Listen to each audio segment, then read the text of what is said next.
Assalamualaikum warahmatullahi wabarakatuh. Perkenalkan, nama saya Amalia dari Fakultas Ekonomi dan Bisnis, program studi S1 Akuntansi dengan NIM 125214004 dari Universitas Selatan Masyiro. Baik, di sini saya akan mempresentasikan studi kasus tentang PT Garuda Indonesia yang bertepatan pada tahun 2018. Nah, pada awal tahun 2019, dunia bisnis Indonesia dikejutkan oleh pengumuman kinerja keuangan PT Garuda Indonesia. Maskapai penerbangan nasional dan sebuah badan usaha milik negara BUMN ini melaporkan pencapaian laba bersih sebesar 809.000 US dollar untuk tahun buku 2018. Angka ini merupakan sebuah pembalikan nasib yang dramatis dan tampak mustahil mengingat pada tahun 2017 perusahaan mencatatkan kerugian yang sangat besar. Nah, benih-benih keraguan mulai tumbuh. Konflik sentral dari skandal ini terkuat ketika dua orang komisaris perusahaan, yaitu Iral Tanjung dan Doni Oskaria, menolak untuk mendatangani laporan keuangan tahunan tersebut. Nah, inti dari kontroversi ini terletak pada suatu transaksi pendapatan di muka terbesar 239 juta US dollar. Oke, pertanyaan yang selanjutnya yaitu ada pelanggaran standar audit. Identifikasi dan jelaskan minimal 3 pelanggaran spesifik terhadap standar profesional akuntan publik (SPAP) yang dilakukan oleh auditor dalam kasus audit laporan keuangan PT Garuda Indonesia tahun 2018.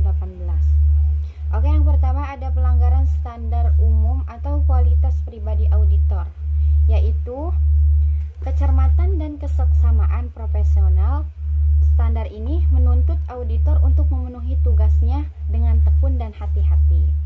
Penerimaan auditor atas pengakuan pendapatan dari Mahata tanpa bukti dan telaah yang memadai merupakan bentuk kelalaian yang mendalam.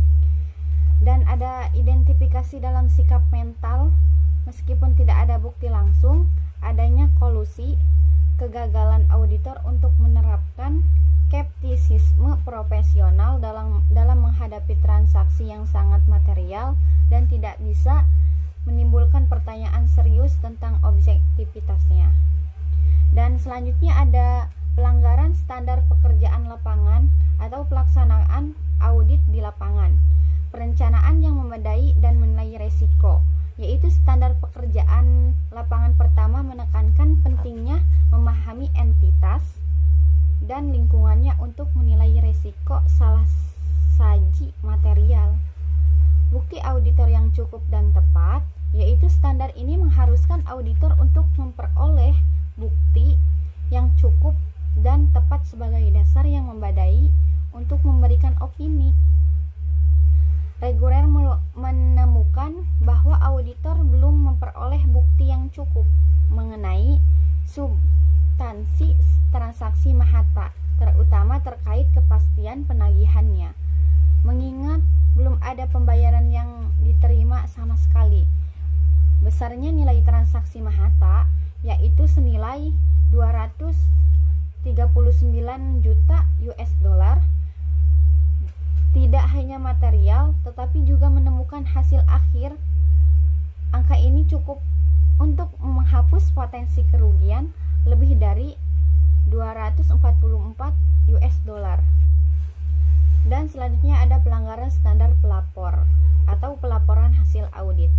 Kesesuaian yang prinsip akuntansi yang berlaku umum PSAK. Standar pelapor pertama mengharuskan auditor untuk menyatakan dalam laporannya apakah laporan keuangan telah disajikan sesuai dengan PSAK. Oke, selanjutnya kita ke pertanyaan nomor 3 ya, yaitu jelaskan konsep sistem pengendalian mutu SPM1 dan bagaimana elemen-elemennya seperti konsultasi, pelaksanaan perikatan, dan tanggung jawab kepemimpinan seharusnya dapat mencegah kegagalan audit ini terjadi. Nah, sanksi yang dijatuhkan tidak hanya kepada individu partner, tetapi juga kepada firma audit. Secara keseluruhan, menunjukkan adanya masalah sistemik. Pengendalian mutu adalah metode yang digunakan oleh sebuah KAP untuk memastikan bahwa firma tersebut memenuhi tanggung jawab profesionalnya kepada klien dan pihak lain.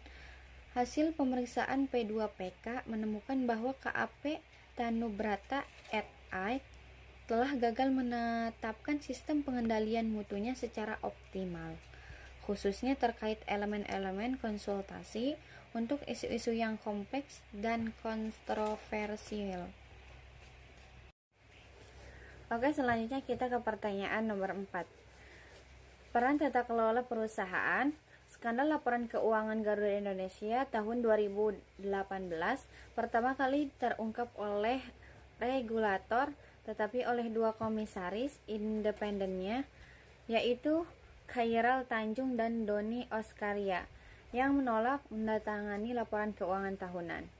Tindakan ini menjadi bukti nyata pentingnya tata kelola perusahaan dalam menjaga integritas laporan keuangan.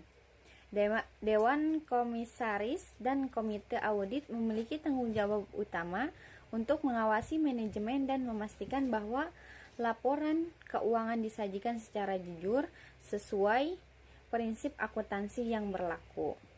Dalam kasus ini, kedua komisaris tersebut bertindak sebagai penjaga terakhir yang mencegah kesalahan menyajikan laporan keuangan.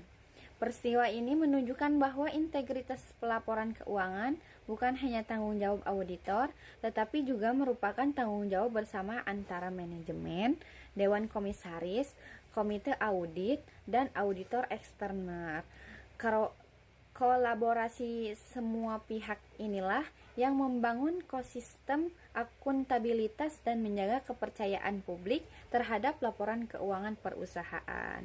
Mungkin hanya ini yang bisa saya paparkan dari studi kasus ini. Kurang lebihnya mohon maaf. Wassalamualaikum warahmatullahi wabarakatuh.